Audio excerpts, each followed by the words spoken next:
Obama said no, Bush said no, Biden said no, that Donald Trump said, okay by me. বিশ্ব মিডিয়ার দৃষ্টি যখন ইরানের দিকে, ঠিক সেই সময় যুক্তরাষ্ট্রের সাবেক পররাষ্ট্রমন্ত্রী জন কেরি গুরুত্বপূর্ণ কিছু তথ্য সামনে এনে নতুন আলোচনার জন্ম দিয়েছেন। গত ২৮ ফেব্রুয়ারি ইসরায়েল ও যুক্তরাষ্ট্র আকস্মিকভাবে একযোগে ইরানে হামলা চালায়। এরপর টানা ৩৮ দিনের রক্তক্ষয়ী সংঘাতে মধ্যপ্রাচ্য জুড়ে তৈরি হয় অচলাবস্থা, যার প্রভাব পড়ে বিশ্বব্যাপী। এক দফা যুদ্ধবিরতি আলোচনা হলেও তা শেষ পর্যন্ত সফল হয়নি। সংঘাত আংশিক থেমে গেলেও অবরুদ্ধ হয়ে আছে হরমুজ প্রণালী। এমন প্রেক্ষাপটে জনপ্রিয় talk show the late show with Stephen কলবার্টে দেওয়া এক সাক্ষাৎকারে জন কেরি তুলে ধরেন বেশ কিছু চমকপ্রদ তথ্য। কেরির দাবি, ইসরায়েলের প্রধানমন্ত্রী বেনিয়ামিন নেতানিয়াহু অতীতেও একাধিকবার যুক্তরাষ্ট্রকে ইরানের বিরুদ্ধে সামরিক অভিযানে যাওয়ার প্রস্তাব দিয়েছিলেন। তবে সাবেক মার্কিন president Barack Obama, George W Bush এবং জো বাইডেন তিনজনই সেই প্রস্তাব প্রত্যাখ্যান করেন।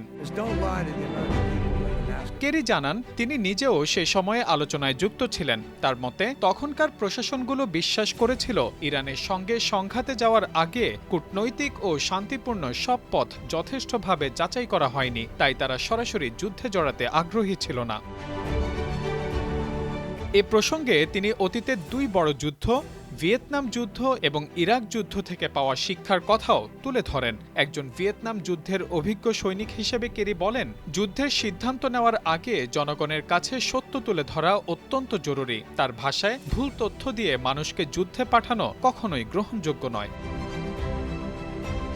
এদিকে ইরানের রাষ্ট্রীয় সংবাদ মাধ্যম প্রেস টিভি কেরির এই বক্তব্য প্রচার করে দাবি করেছে, নেতানিয়াহুর অতীতের পূর্বাভাস বাস্তবে সফল হয়নি। বিশেষ করে ইরানে শাসন পরিবর্তনের যে ধারণা দেওয়া হয়েছিল তা বাস্তবায়িত হয়নি বলে উল্লেখ করা হয়। অন্যদিকে দ্য নিউ ইয়র্ক টাইমসের এক প্রতিবেদনে বলা হয়েছে, ফেব্রুয়ারির শুরুতে হোয়াইট হাউসের সিচুয়েশন রুমে নেতানিয়াহু যুক্তরাষ্ট্রকে ইরানে হামলার বিষয়ে রাজি করানোর চেষ্টা করেন। সে সময় তিনি আত্মবিশ্বাসের সঙ্গে বলেন, এটি ইরানের শাসন পরিবর্তনের জন্য উপযুক্ত সময়। পরে সাবেক প্রেসিডেন্ট ডোনাল্ড ট্রাম্প সেই প্রস্তাবে সম্মতি দেন। এছাড়া এক্সিওস জানিয়েছে, সম্প্রতি মার্কিন ভাইস প্রেসিডেন্ট জেডি ভান্স ও নেতানিয়াহুর মধ্যে ফোনালাপে উত্তপ্ত বাক্য বিনিময় হয়েছে। সেখানে ভান্স ইরান যুদ্ধ নিয়ে নেতানিয়াহুর অতিরিক্ত আশাবাদী অবস্থান নিয়ে প্রশ্ন তোলেন এবং আরও বাস্তবভিত্তিক মূল্যায়নের উপর গুরুত্ব দেন। অতীতের সতর্কতা এবং বর্তমান বাস্তবতার আলোকে ইরান যুদ্ধ এখন এক জটিল সমীকরণের সামনে দাঁড়িয়ে। যে সিদ্ধান্ত একসময় সাবেক ৩ মার্কিন প্রেসিডেন্ট প্রত্যাখ্যান করেছিলেন, সেটি গ্রহণ করেছেন ডোনাল্ড ট্রাম্প। যদি এই যুদ্ধের পরিণতি ইরাক যুদ্ধের মতোই অনিশ্চিত বা শূন্য ফলাফলের দিকে গড়ায়, তবে প্রশ্ন থেকেই যায়, কেন বিশ্বকে এমন এক সংকটের মুখে ঠেলে দেওয়া হলো? এখন সেই উত্তরের অপেক্ষায় গোটা বিশ্ব।